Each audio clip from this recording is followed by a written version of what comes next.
Good evening. Welcome to the Paranormal Lens Podcast. Jeez, Dad, I'm fumbling already. Holy cow. It's a tongue twister, Jamie. It's a tongue twister. It is something I've said 124 times before, though. So, oh my gosh. Well, welcome to the Paranormal Lens Podcast, one take two, presented by Jott-Nyx Paranormal. I'm Jamie Widener. I will be your host tonight, along with Chad Thomas, as always. Good evening. Thomas, sir. Good evening to you. How are things? What's happening? What's going on? Well, things are good. Things are busy as usual. I had a long day on Saturday. I understand. Very long day on Saturday. But it was good. Emmett had a district chorus tryout, so they had to have them at the school by 6:30, and then I was just out running from there and went to Penn State, went to Huntington, I went to Gettysburg, hit all three of those places in one day. Ended up at Huntington from like 7:45 till 2:30, 3 o'clock in the morning. Why were you there exactly? Well, a group that I was, filmed a documentary with was presenting it that night at the theater, and then we had an investigation afterwards.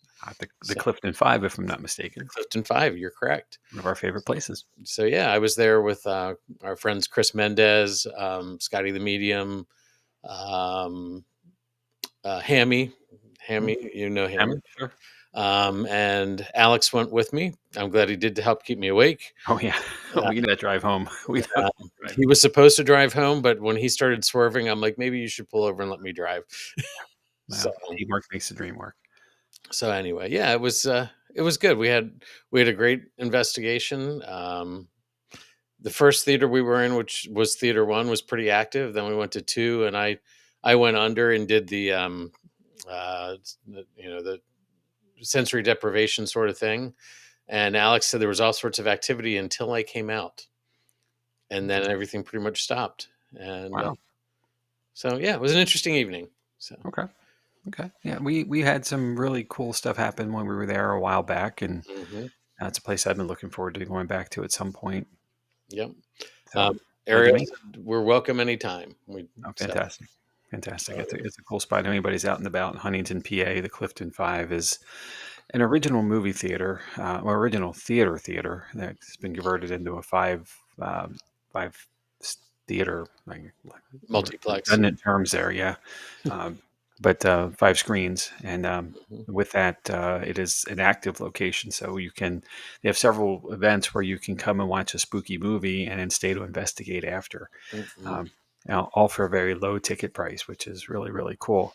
Of course, bring your equipment with you. So, and Bert's with us saying, I need to get back to the Clifton. Yeah. Apparently, Bert, you forgot how hard you hit your head under the stage.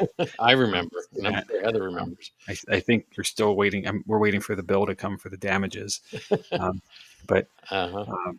Gosh, yeah, that was a fun night overall, and a really cool place. And if you want more information about it, you can check out season 1, episode 3. Oh, there it is. Yeah, we did the Clifton. That was one of the first ones we did. Okay. Well, if somebody wanted to see this documentary you're a component in, how do they do so? It isn't out yet, but it will be on the Signal Network on YouTube. Okay. So if you search Signal Network, it's a network of all paranormal things. So different playlists. So check it out. Keep an eye out there, and I will probably post it on the Paranormal Lens page once it's out. Okay, good. Yeah, geez, I'm gonna have to start asking for your autograph when I see it. Jeez, no, celebrity here. All right, but what about you? How's your week? Yeah, the same kind of stuff. Busy, not as actively busy as you were. Friday evening, we went and got our spooky culture on to see Jekyll and Hyde at the Fulton Theater. The haunted Fulton Theater, as we've already covered here. Really good production. And I found after the fact that one of the 2 guys who transitioned it to a musical on Broadway was in the house that night. So that was really cool. And the cast was phenomenal. Just really high caliber actors and just wonderful performance. Really neat stage setup. The only drawback is they utilize a lot of LED screens for backdrops instead of having real physical stuff. But Yeah. It's the way of Unfortunately, the world now. I get it. It's an economics thing, and but um, it's the progression that the world of theater is moving into. I understand. And I work in live entertainment, and we used to build things that you threw lights on to light up. Now we build things to hold lights. Right. So it's LED screens and things like that. Sure. So, I totally understand it, and it does add some things. There was just a couple problems. There was a scene with the with Dr. Jekyll's closet, and it was full of polo shirts and modern dress wear. yeah. It looked like an ad for like a closet company. It was like, oh, okay, that doesn't fit. And there was a streetscape at night with electric lights instead of lanterns. Uh-huh. So it was like, it's an Yeah. 1880s, piece. So, Yeah. but otherwise, I'm not knocking it by any means. It's still playing, I think, through this weekend. Okay. So if anyone's in Lancaster, PA, and you have a chance to go to the Fulton Theater and see it, Yeah. please do recommend it. Support your local arts. I was gonna say support live theater, your local arts, all those things. So Yep, it is an art that we don't want to lose. absolutely. Yeah, Yep. we are fans here, so we'll go So, every time we can. yep. So well, good. So Yeah, and otherwise, stuff happened and things got done. I have no idea. yeah, yeah, Yeah, welcome to the rest of the weekend. yep. And you're here. You didn't get abducted anywhere. Not yet, not yet. The night's not over yet, though. But I could talk to you about somebody who did get abducted, or Okay. at least allegedly. So let's get there. All right. So tonight's episode is about Travis Walton, and I don't know if you know anything about him or not. Not really. Um, okay, well, he is one of his situation is one of the more famous UFO abduction cases in our history in the U.S. And um, let's get started. I'll tell you more. So, um, a night that changed UFO history occurred on November 5th, 1975. That's when 7 men packed up their chainsaws after a long day cutting timber in the dense forest of eastern Arizona. The crew, led by foreman Mike Rogers, piled into their old pickup and began the bumpy drive down the dark forest road. What happened next would become one of the most debated and dissected UFO cases in American history, the Travis Walton abduction. For 50 years, Travis Walton's story has been told, retold, and re examined by skeptics, scientists, believers, and Hollywood producers. To some, he's a fraud who capitalized on UFO fever. To others, he's a man forever haunted by an encounter that defies explanation. Either way, the Waltons' experience near Snowflake, Arizona remains one of the most famous UFO abduction cases in the world, and one that refuses to fade into the background of UFO folklore. Let's start it with Men in the Woods. Travis Walton was just 22 years old at the time, a wiry, adventurous young man known for his hard work and curiosity about the unknown. He and 6 other loggers, Mike Rogers, Ken Peterson, John Goulet, Steve Pierce, Alan Dalis, and Dwayne Smith, were working a U.S. Forest Service thinning contract in the Apache Sitgreaves National Forest. The job was grueling but straightforward: clear undergrowth, haul timber, and meet the Forest Service deadline. The crew was tired, dirty, and ready to call it a night when the sun began to sink behind the pines. As they drove home toward Snowflake, a strange light caught their attention, a glow filtering through the trees ahead. At first, they thought it was a fire, but as they got closer, it became clear this was something very different. There it was, a hovering disc-shaped object, shining with a dense bluish light about 20 feet off the ground. Mike Rogers hit the brakes, and the truck skidded to a stop.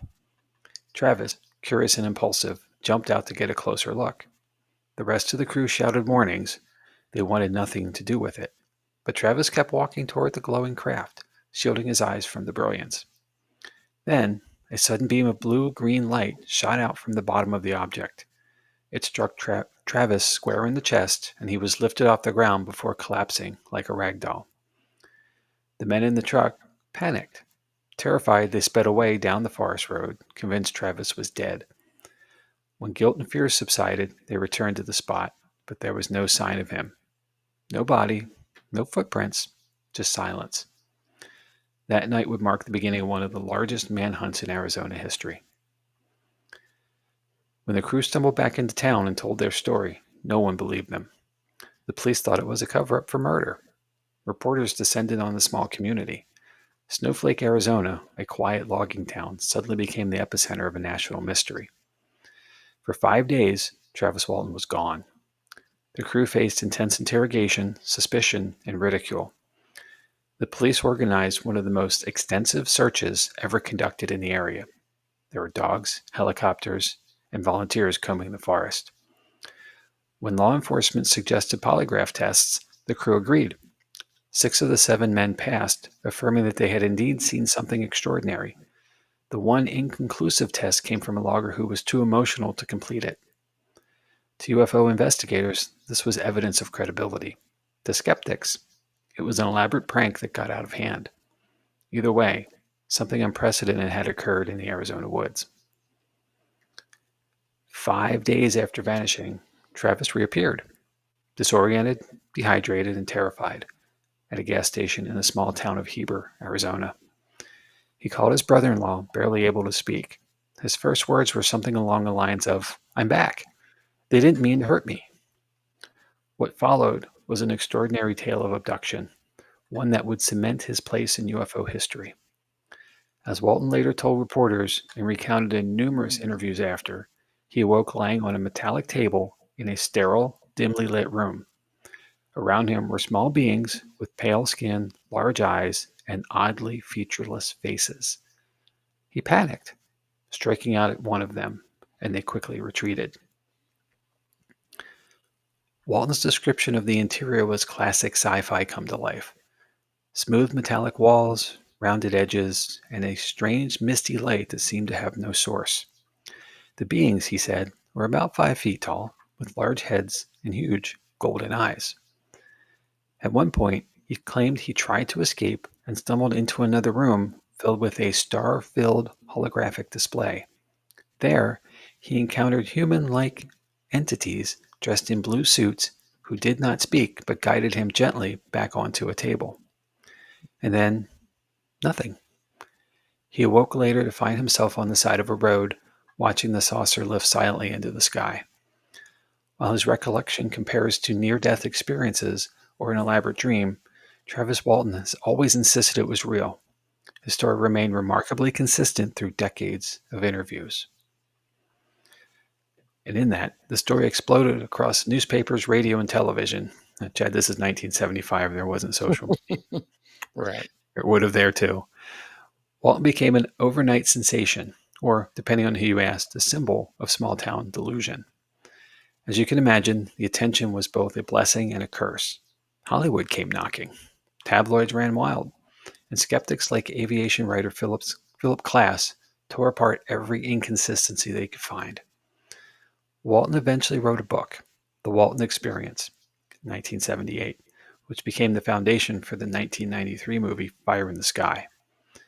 But the film, despite its success, exaggerated the alien sequences for dramatic effect.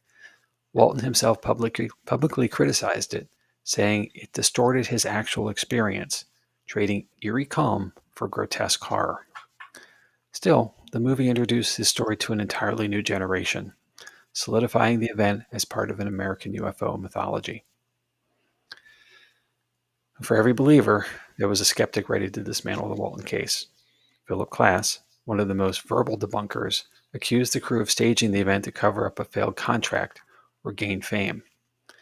Psychologists suggested confabulation, a mix of stress, sleep deprivation, and mass hysteria. Some even claimed Travis was hiding during those 5 days, concocting his story before reappearing. Yet despite repeated challenges, no definitive evidence of fraud has ever surfaced. The CBC, As It Happens archives, presented interviews with Walton from the 1970s, where his tone was calm, consistent, and surprisingly unemotional, not the demeanor of someone fabricating a wild story for attention. And years later, he said, "After 50 years, I'm sick of the debunkers. I was there. They weren't." As the decades have passed, the fascination hasn't faded. Walton still appears at UFO conventions, on podcasts, and documentaries, often emphasizing that he never sought fame, only understanding. And the Travis Walton case remains one of the most documented and persistent UFO stories in American history. Even as the U.S. government publicly acknowledges UAPs, or unidentified aerial phenomenon, Hmm. Walt's story feels more relevant than ever. His own website, travis-walton.com, serves as both archive and defense, collecting decades of interviews, reports, and his unwavering claim that the encounter was genuine. Skeptics still roll their eyes, but believers see him as one of the few men who's looked beyond the stars and lived to tell the tale. And whether you believe Travis Walton or not, his story captures something universal: our desire to understand what lies beyond our familiar sky. It's easy to dismiss it as fantasy or fame seeking, but when you peel back the decades of documentaries, movies, and debates, what remains is a deeply human experience of wonder, fear, and unanswered questions. As Walton himself said in a recent interview, "I wish it hadn't happened. I wish I could unsee it, but I can't." In the end, maybe that's what makes the Travis Walton abduction endure. It's not just about aliens or UFOs, it's about the thin line between truth and myth and the way extraordinary events can change ordinary lives forever. So that's the gist. Hmm. And I wanted to look at this from a slightly different perspective, perhaps turning the paranormal lens toward it. And I wondered, this is 1975, so 50 full years ago. November 5th, next Wednesday, is going to be a full 50 years from the day this occurred. Right. In that time frame, how many times have we seen something unusual in the sky, right? And I didn't have the time to dig through 50 years of that, and the number would probably be extraordinary. So I did find some information though in the last year, or this year actually. Hmm. So let's talk about UFO sightings for a second. Okay. Per ufomatrix.org, 2025 is shaping up to be the most active year for UFO sightings ever recorded. Per Okay. data from the National UFO Reporting Center, or NUFORC, there were over 3,000 reported sightings worldwide through July of 2025. For comparison, there were 1,492 reports in the same window in 2024. So almost, well, actually, over 100% more. Hmm. And it's only 6 months in. Now we are 9 months in, 10 months now. We're in October. Right. That number is extraordinary. So why are there so many? Think about it. We have much better means to document alleged sightings now than ever before. There are 4K cameras, drones, smartphone apps, all things like that are easily available, and the tech in all of them are better than ever. And this may surprise you, Chad, but believe it or not, the government is more transparent than ever in what they see and experience. Uh, Thanks for chuckling. I'll take your word for it, Jamie. I'll take your word for it. Well, my point to say that is the last couple years anyway. Right. The release of the Tic Tac video, where when a fighter pilot is chasing an object at high speed and not catching it, Hmm. uh, a ton and tons and tons of declassified files and records related to UFOs and Right. UAPs keep coming out. So there's more material available than ever before. Yeah. And you know, are we?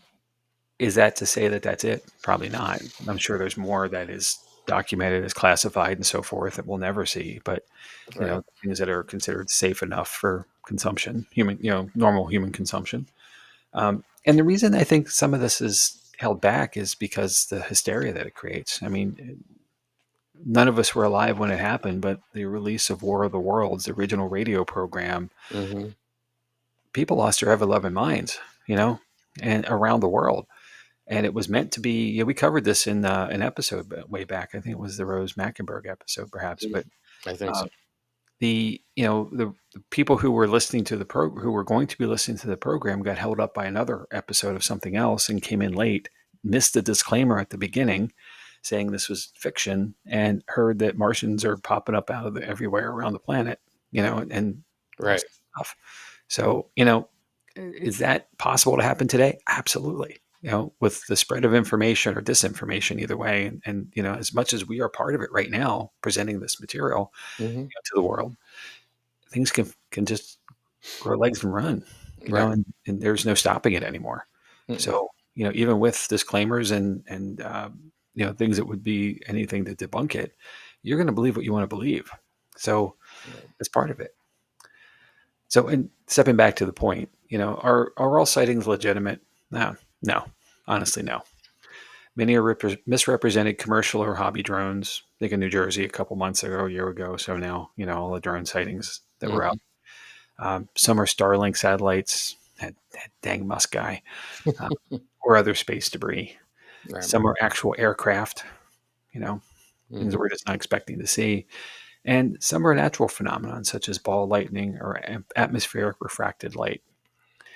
And that was part of when we call back to another episode, Brown Mountain Lights. That was part of the explanation there in North Carolina. Right. These lights are occurring, natural phenomenons could be the case, but it's something unusual, and therefore it's an UAP, it's an Mhm. aerial phenomenon. So it is estimated around 15% of all claims remain officially unexplained after thorough review, including radar, infrared, and eyewitness testimony. Chad, perhaps the truth is out there after all. Maybe we should cue Perhaps. the X-Files theme song here. So that's UFOs, and that's something uniquely different than abduction claims. This was a whole lot harder for me to find any actual evidence or documented numbers. So I'll just go with what I found. Okay. So, per the Center for UFO Studies, which is CUFOS, CUFOS, abduction reports are the most potentially distressing and traumatic of UFO encounters. They purportedly involve direct interactions with beings from UFOs who often take people against their will from their homes, automobiles, or elsewhere on board a UFO. Witnesses are often given some type of examination. Sometimes it's in the butt. Let's be honest. Yep. They may interact with others on the UFO. Travis Walton claims he did, and may be shown information about the future course of events on Earth. Often, hypnosis has been used to conduct an investigation because witnesses commonly forget much about the experience, as their captors claim they will. There are some notable abduction cases. The first is the Betty and Barney Hill incident from 1961. This case remains the most iconic alien abduction story in the U.S. The Hills describe being stopped on a remote New Hampshire road by a glowing craft, then transported aboard when they underwent medical examinations. Under hypnosis, both recalled the similar details about their captors and the procedures, even though they were in separate spaces. Okay. The Pascagoula abduction in 1973. Charles Hickson and Calvin Parker claimed robotic beings abducted them while fishing in Pascagoula, Mississippi. Their story, corroborated by a polygraph test and their consistent retellings, remains one of the most credible cases. Hmm. The Manhattan abduction in 1989. Linda Napolitano claimed that she was abducted from her New York City apartment, an event allegedly witnessed by multiple bystanders. The high-profile case drew media attention and remains a staple of UFO documentaries. In all abductions, there are key takeaways. Alien abductions involve claims of being taken by extraterrestrial beings, often leaving lasting psychological and physical impacts on individuals. These experiences have sparked widespread interest and influenced popular culture. Lots of movies. Close Encounters of the Third Kind is really a great one. Many, many others along the way. Common themes in abduction stories include bright lights, telepathic communication, and time distortion. While many believe in the reality of abductions, skeptics seek scientific explanation for these experiences. And science is about facts, so there are a few that are key.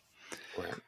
The term alien abduction was first popularized in the 1960s after the Betty and Barney Hill case. Many abductees report experiencing missing time where they cannot account for hours or even days. Abduction stories often include descriptions of medical examinations conducted by the aliens. Some people claim to have been abducted multiple times throughout their lives. The most common type of alien described in abduction stories is the gray, characterized by large heads and big black eyes. Many abductees suffer from post-traumatic stress disorder, PTSD, due to their experiences. Some report physical marks or scars on their bodies after an abduction. Sleep paralysis is often linked to alien abduction experiences, where individuals wake up unable to move and feel a presence in the room. Many abduction stories include bright lights or beams of light that transport the abductee to the alien ship. Abductees often describe the interior of the alien craft as sterile and metallic. Communications with aliens is usually telepathic with no spoken words. Some abductees report seeing other humans or even hybrid beings on the alien ship. Time distortion is a common theme, with abductees feeling like hours have passed when there's only been a few minutes. Many abductees report seeing UFOs before their abduction experience. Maybe they're casing them out. Yeah. The internet has allowed for the rapid spread of abduction stories, with forums and websites dedicated to discussing these phenomena. Go figure, right? Surprise, surprise. Yeah. So I will close with that. After saying all of that, I will say this. If you have seen a UFO and or believed to have been abducted, you can report it to the Mutual UFO Network, or MUFON, at MUFON.com. That's MUFON.com. And at the top of their homepage, there is a red banner for UFO sightings button, and there is a red button for abductions, and a form to follow afterwards. Okay. It's rather interesting. And then there is therefore a database. So, said a lot of stuff, right? So let me cite some sources here, and then let's discuss. First, cdufomatrix.org, UFO sightings, -2025, analysis, disclosure, surge. CUFOS, CUFOS.org, types of UFOs / abductions. Facts.net / society and social sciences / facts about alien abduction. KJZZ.org, his Arizona UFO abduction story became legend after 50 years. UFOs, PensacolaBeach.com, the Travis Walton UFO incident. Lairofmystics.com, the Travis Walton abduction. PhoenixNewTimes.com, where's Walton? WMICentral.com, 40 years later, Arizona's most documented UFO sighting still draws interest. Travis-Walton.com, the official site. CBCRadio.ca, archives, the aliens episode. And historicflix.com, was Travis Walton taken by aliens? Okay, so there's a lot here. There is, yeah. What's your first thought?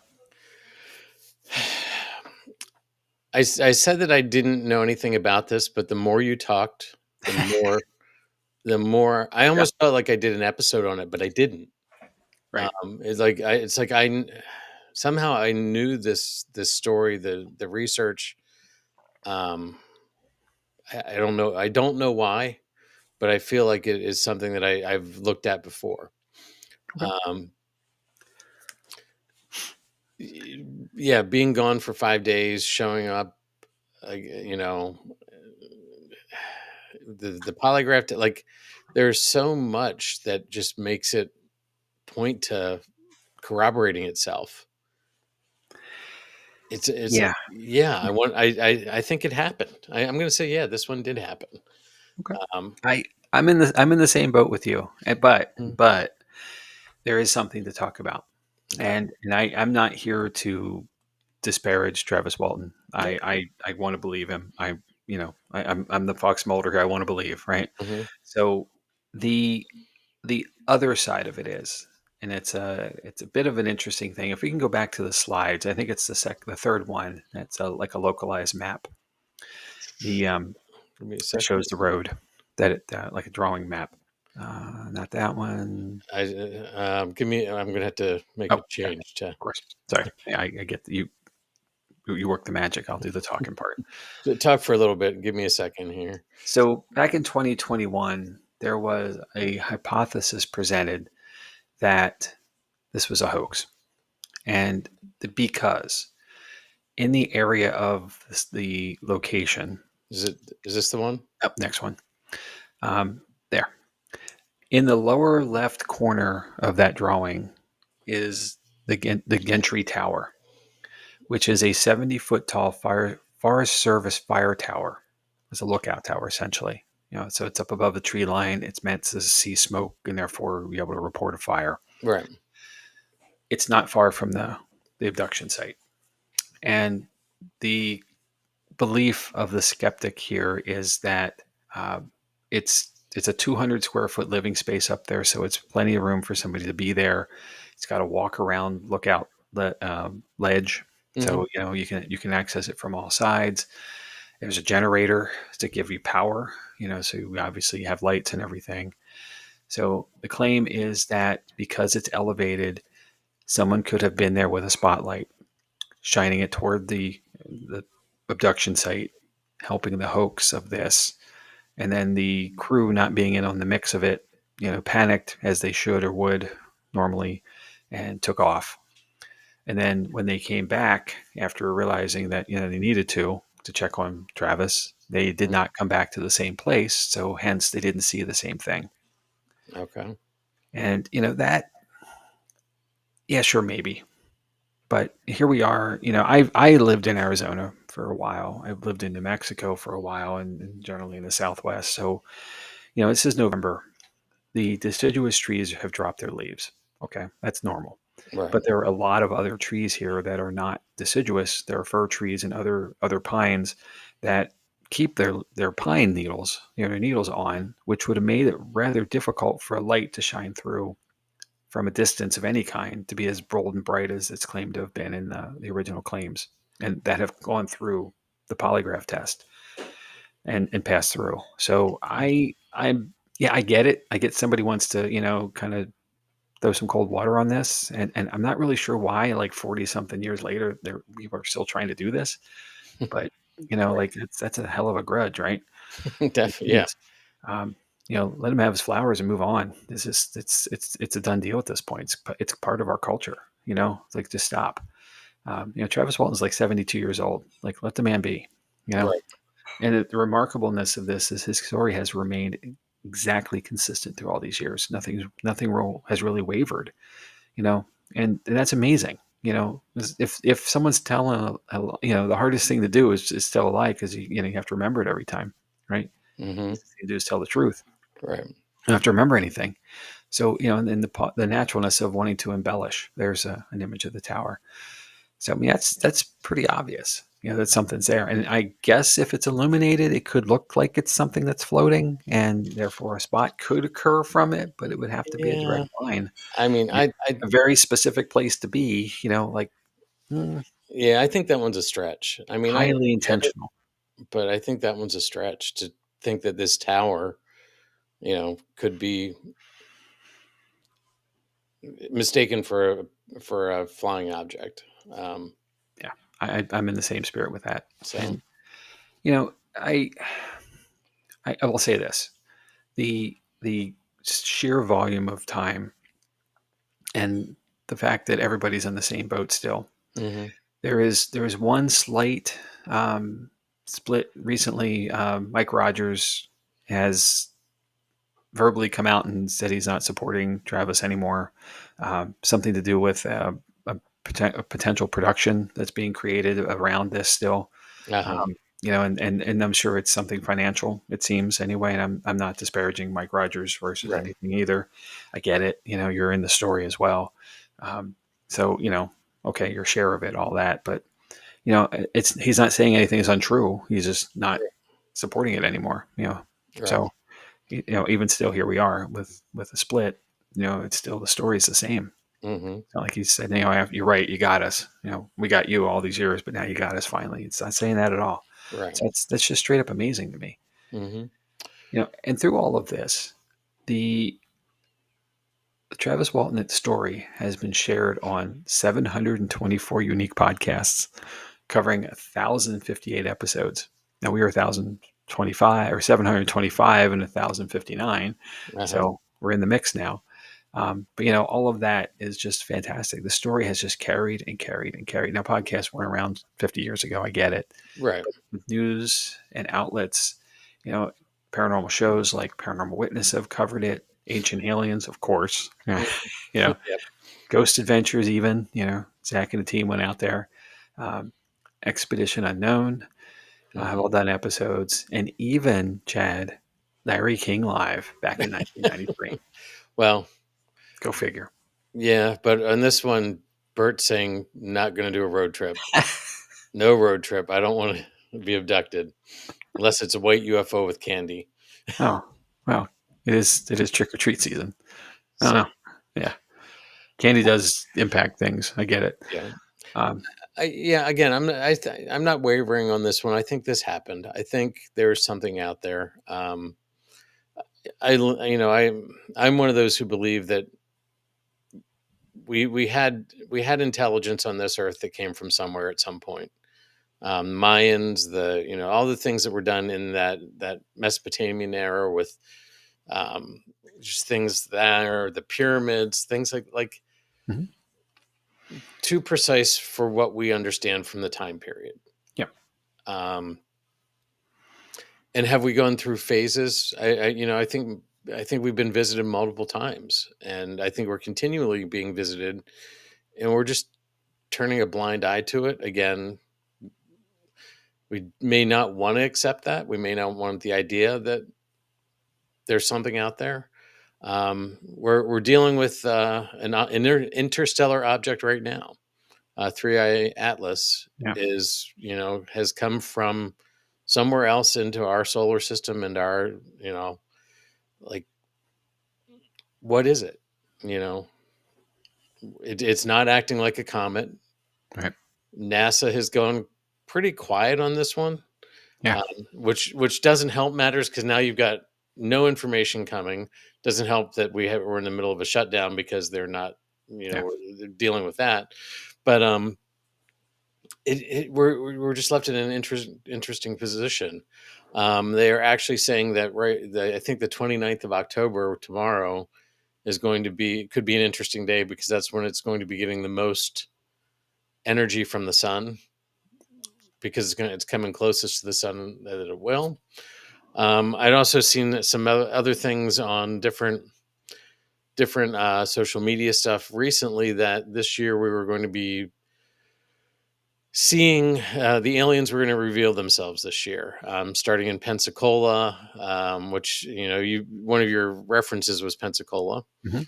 Um, Pascagoula. oh, that was Pensacola. I think there was a Pensacola one too, but maybe anyway. But there was a Pensacola, supposedly um, something in the Pensacola area that was going to reveal itself to those who are worthy. Again, and we're talking about paranormal, where you see things when you need to see them. Yes. Yep. That's So, fair. um, I think we're in an interesting time. I think more and more will be caught. More and more has been caught. I mean, we've got fighter jets that are seeing something that's not Yeah. explainable. They can't keep up with it. Right. And in our technology, if you would think we being the advanced world, Hmm. have the best technologies in these crafts, we're not able to keep the speeds up. I mean, that's amazing. Right. Um, and some have dipped into the oceans and not resurfaced, which is another amazing thing, because we But don't it's have not the crashing technology to into do the that. oceans. It would be a crash if we did it, Right. as far as our current craft. But not to have a debris field or anything after the impact is telling that it's beyond us. Hmm. And in the sense of things too, with all of the wonderful technologies that we do have, the advanced cameras, the drones, all the apps, and all the feature functional things that we have, Hmm. we are also more distracted than we've ever been as a culture and as societies around the world. Right. With technologies and all the things, all the stuff that we have, we're not looking up anymore, or at least not as much as we used to be. There are a lot of things scientifically aimed at the skies. Don't get me wrong, Right. but we as individuals, I can tell you this. I live about 15 miles south of Harrisburg International Airport here in Pennsylvania, and I have a line of sight toward it right outside my door. I walk out. I'm walking a dog one night, walking toward our house, facing that direction, and I see two uniquely different red lights in the sky, one above the other at a distance. And that seems strange enough. Hmm. And then the one on the bottom, and I can't tell where they are. I have no depth perception at night. Right. That's the challenge. But the one underneath is moving left and right and coming back to center, then going to the other way and coming back to center and going for several minutes. And I stopped. I'm watching this, and my Uh-huh. dog's like, "What are we doing?" Like, come on. And I'm just watching it, and at the point I realize it's happening, and I can't. My phone it's too far away. You can't take the night sky with an Right. iPhone, all that stuff. Yeah, it's just a problem. Hmm. Apple's got to work on that. Um, hint, but I couldn't get a video of it or anything. Obviously, not a picture, so I have no. It's anecdotal, Right. but I'm like, what the hell was that? It didn't belong doing what it was doing. It wasn't a traditional aircraft, therefore, and you know, I don't know. And then eventually it just kind of went away. It faded out. So, um, there are light towers that direction. Of course, there's some Right. height and elevation along the river. So there's the Blinky towers that we're all familiar with. Mm. This was not that, and it has not reoccurred ever since. And I've been looking for like 2 years. Every night I walk the dog. So, Hmm. you know, just like the one time my dog found a chicken bone in the park, and every time we go there, she goes to that spot thinking there's going to be another chicken bone. Right? I'm doing the Right. same thing. So, and I Yep. want to see this thing again. So, Right. It's funny we're talking about this tonight. I actually got a chance to walk Maggie before the podcast tonight. oh, Um, and I'm walking, I'm looking up at the sky because there's some clear spots even in my neighborhood. I can see the sky, and I'm like, well, that's interesting. And I see this light. It looks like an airplane flying, and then it disappears. hmm, Well, it had flown into a cloud, yes. I but was at going to say night, there, you can't see it. when that happens and the light just disappears, it eventually got close enough to the edge of the cloud that you could see the glow, and then it reappeared, and I was like, oh, okay, that makes sense. But it's easy to get that. It's a disorientation, It's yeah, right. right? So And depth perception is lost with mhm, the lack of light. I get it. right. Um, well, let me see this. Let's see this comment from Bert. Universe is too vast for there to not have other intelligent life. If we ever get to space exploration, I'm sure we would inconspicuously study life on other planets. Yeah, Yeah, probably. and which it's a natural curiosity. If there's something that's humanoid, be it like an alien coming to visit us, and we're humanoid and they're humanoid, but not the same, Yeah, you're going to want to know what you're dealing with, of course. and to abduct them to study it would be a normal thing that we would do. Like if we were going the other way, we would do it. And we don't have the Star Trek thing where we're not going to Universal interfere. communicator. What's that? You need the universal communicator to Well, you that, which is another thing that that I wanted to talk about, but the not interfering with other life. What was it? The with the galactic prime directive. Yeah. prime directive. Thanks for letting me bring all my nerd out tonight. This is great. Appreciate you. Um, but yeah, you were talking about how things were uh, telepathically communicated, Yes. I found and that very interesting as well. I'm glad you well, brought it up. but it makes sense because first of all, they may not have mouths, vocal cords, and things like we do anyway. Right. And I think again, I'm not diving off the deep end here. I mean, you may think I'm not, but I think we have a natural way of communicating like that we just haven't developed. And I think there's other beings that have developed, and it may be that we're it's through pictures, it's through visions. We may not have words to share, but there may be a way of communicating with these things that we just haven't developed yet. Sure.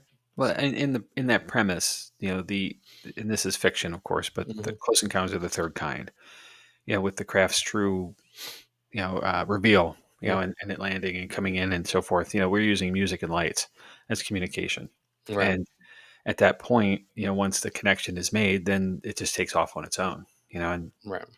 luckily, we're not, making angry things. We're, we could have made them really mad, I guess. But that was really interesting in watching that. And it's been a minute since I've seen it, so I'm probably not doing it justice.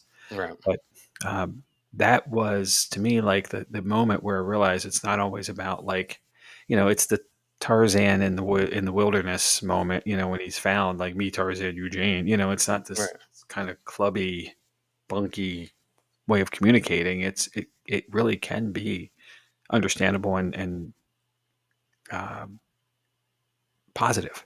something Mhm. has an easy outcome that we can all understand. That's fascinating to me. Right. And I'll go back a minute. We with respects to this to the northern Arizona location where Snowflake is and Heber and so forth. I've been in this area, and it is a vast open space still. 50 years ago, it was much more rural than it is now. Things have grown and developed but it is still part of a natural forest. The Apache forest, I forget the full name, I'm sorry, but the natural forest is still there. They were right on the edge of it. That area is still wildly underdeveloped. Mhm. And, you see more stuff. And I've said this on episodes before, when there is not, when you're away from the cities and you're in those open spaces, the Midwest is a great example as well, the wide open plains, Mhm. the night sky is vast and wild, and Oh. it's beautiful. Mhm. We don't get to see it often enough here on the East Coast and in places high urban densities because we have such light pollution that we can't see above the lighting, that we've Right. created. Right. But if you ever get the chance, get out there Mhm. wherever it is. Even in our area, if you get up into the Poconos or up in the mountains, wherever Well, you are, the Appalachians, you get I away was from yeah. cities, you'll see this, Um, and you might see something really fascinating mhm. because of it. In 2020, when we were shut down for COVID, I took the kids on a trip up to Coudersport, Oh, okay. um, Yep. Coudersport, Pennsylvania. We have there's actually a state park up there that has one of the best. Well, in the state, it's the best night sky, dark sky viewing area. Um, and if you spend half hour outside and let your eyes adjust, you can start to faintly see the um, Milky Way, things like that. Mhm. Long exposure I got some great long exposure stuff where it was amazing. Hold Uh, on, you spent half an hour outside with your kids? well, some of them They had start gone to twitching at some point? What? bed. But That the was years ago. Okay, never yeah, mind. yeah. Alright, Yeah, I don't think we had all this. M didn't have all the stuff at that point. alright. But anyway, the coolest thing was we Alex and I were sitting there by a campfire. I think maybe Zoe was with us, and all of a sudden the sky was green, Hmm. and something had gone across the sky, some sort of shooting star, meteorite, like whatever. And it was about 10 seconds of this thing, and of course, you're gawking at it. You don't have your camera there. You don't have your phone. Yeah, It's too quick to try to react, but it was just amazing. And I'm assuming it was a meteor. It could have been something else, but sure. the green color that came off of it was so beautiful. It lit up everything. That's So, fantastic. but yeah. I have seen shooting stars and things falling from the sky in the west as well, and Mhm. it's not common, it's not every night, and hopefully it's not anyway. Right. Getting bombarded. But when Right. you do see it, it is first of all, it takes you a moment to realize what you're seeing, because Mhm. it's unusual. And Right. then once the depth of it hits you, like that's really cool. Right. And it doesn't last long enough to, like you said, to get the camera up or be ready. You have to have it up and ready Right. already, which is you can't plan. But Right. if you're lucky enough, that's really super cool. I'm Yeah. glad you got to experience it. That's Yeah. fantastic. It was good. And to experience it with a couple of the kids was, like, we just stood there and looked at each other like, what was that? So anyway, yeah, I'd rented a nice lens for the camera and everything. And did I have it out and ready to go? No. Of course not. No, So well, but you're ready in the daytime. And yeah. that's what we think of. I Yeah. totally understand. So anyway, no, it's an interesting topic, thought provoking. Yeah. Well, before Yeah. we move on, I need to say something here. So, listeners, wherever you are in the world, if you feel you have seen a UFO, let us know. Drop us a comment. Let us know where you were, what happened, some kind of information about it. Or if you believe you've been abducted, the same. Drop us a comment. Hmm. Now, we're not here to judge. I'm not going to say it didn't happen. That's not us. We're paranormal investigators. We believe first, and we try to figure out what it was after. Right. I can't debunk your story. I won't. So full credit to that. Yep. But I'm really curious. I've seen strange things. I'll admit it first. And more than once. So I'm here to just to have a conversation about it. So Love to I'm hear going to from throw you. it out there. Paranormal Lens Podcast at gmail.com Yep. is the quickest and easiest way for us to get stuff. But if you just want to comment on whatever media you're, Whatever platform you're on, we'll yeah, see it too. yep. Yep. But Okay. yeah, we'd love to hear your story. If we get enough, we'd love to do a follow-up story. Absolutely. So So there will be more abduction stories.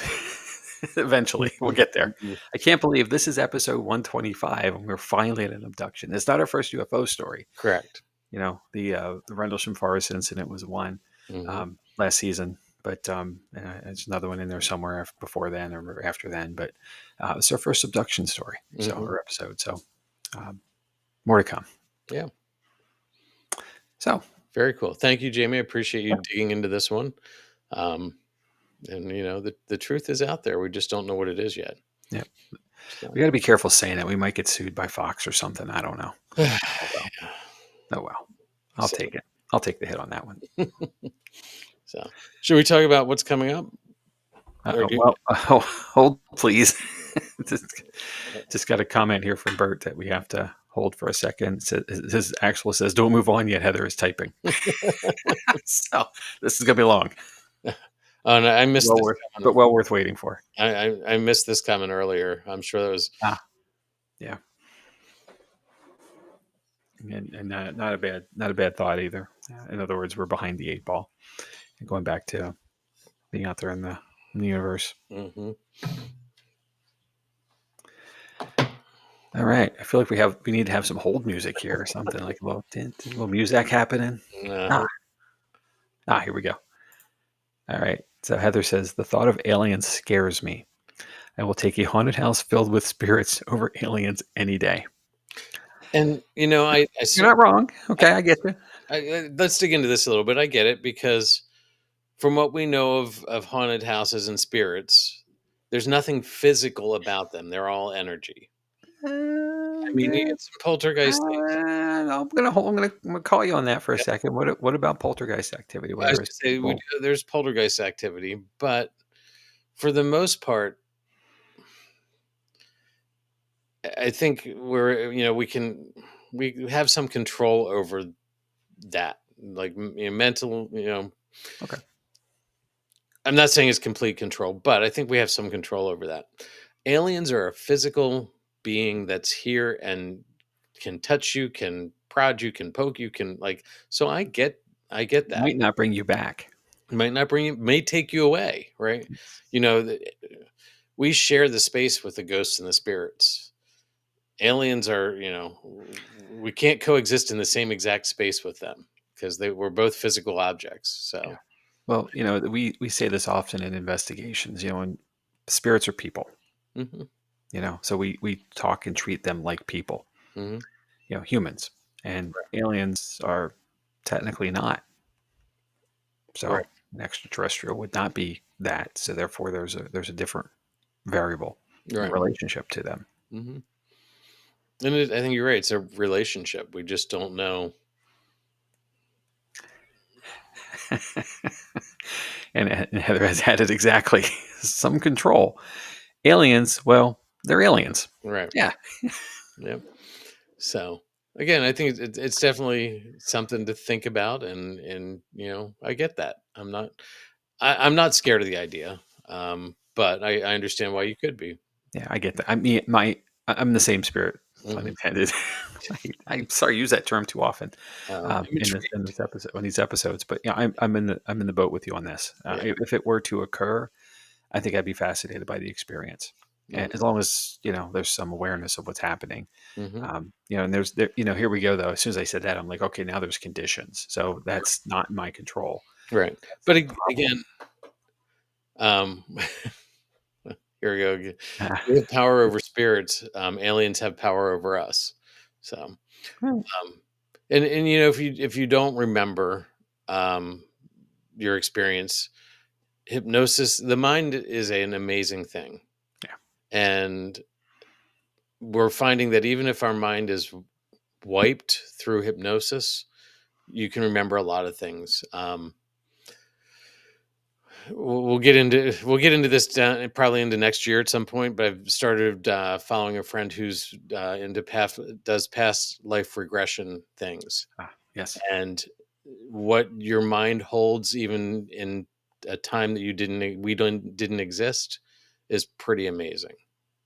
So Wow. um, Okay. yeah, so I've That'll started be a listening. future episode. Yeah, I started listening to some stories. I read some or listened to books on tape now, Oh, audiobooks. wow. How old are you? Okay. Yeah, audiobooks. Yeah. Is it And an it's 8-track? yeah, an 8-track. Pretty fascinating. So I'm going down the rabbit hole, Jamie. But anyway, That's what we do. it's yeah. So anyway, but again, thanks for bringing up this episode to us. It's Sure. yeah, This was fun. I I always say this, but like I've been aware of this for a long time. I literally have, mhm. and it just was time, and the anniversary was the catalyst. It's been on our schedule for like 9 months. It was the one thing off in the distance when we didn't have anything else. Uh-huh. If you noticed that or not. So Right. just waiting. Here we are. There's another comment. But definitely would pick aliens over clowns. Clowns? Nope. Okay, this is really going off the rails, but you're not wrong again. So I Right. get you. So, well, let's move on. We're almost at that hour Oh, mark. I know Let's what move I know what Heather's getting for Christmas now. on. Okay. Oh, Jamie. Wait. Oh So let's see. no, we're gonna do Oh, Travis Walton again. I forgot to take that one out, but I did add Hey, some. you had a busy week. All good. Yeah, so I did add some new stuff to this. November 4th, which is right after Halloween, and I'm gonna be talking about celebrating the spirits, tales of Dia de los Muertos, which is Day of the Dead. It's celebrating our ancestors, not necessarily telling ghost stories, but celebrating our ancestors, and I'll dig into that and unpack that one. November 11th, The Haunted Stronghold, Tales from the Castle of Good Hope, Yep. which is, I'm also going to call out, it's election day in Pennsylvania. So, um, is it general? No, it's primaries, right? Yep. This is Okay. primary season. So So when you need a de-stressor from all of that activity, come see us. come see us. Jamie's going to tell us about the Castle of Good Hope. Yep. November 18th, I'm going to continue the hauntings of the historic triangle and focus on Williamsburg, one of my favorite places to visit. So I'm looking forward to talking about that. Yeah. And then the week after that, buckle up, get your popcorn, get your beverages, go to the bathroom, because it's going to be an evening with Steve Dills. I'll be away, but Jamie is going to take the helm. Um, I'm not. Steve is. I'm gonna press play, and then he's gonna go. So So that'll be a fun episode. It always is a great time when Steve is here. absolutely. And then December 2nd, December already, Jamie? Amazing TDSC, the Digital Seance experience. Experience. Okay, I couldn't remember the E. Mhm. Ron Iacovetti and Lourdes Gonzalez. Again, another. They're going to talk about whatever they want to talk about too. Right. So it's gonna be great. Yep. So 2 fantastic weeks of guests. It's kind of like a paranormal person's dream right there. So mhm. yeah. So all right, and then we get some other great things lined up after that. But dude, we're running out of room on the slide. Yep. The Um, font can't get any smaller and still be readable.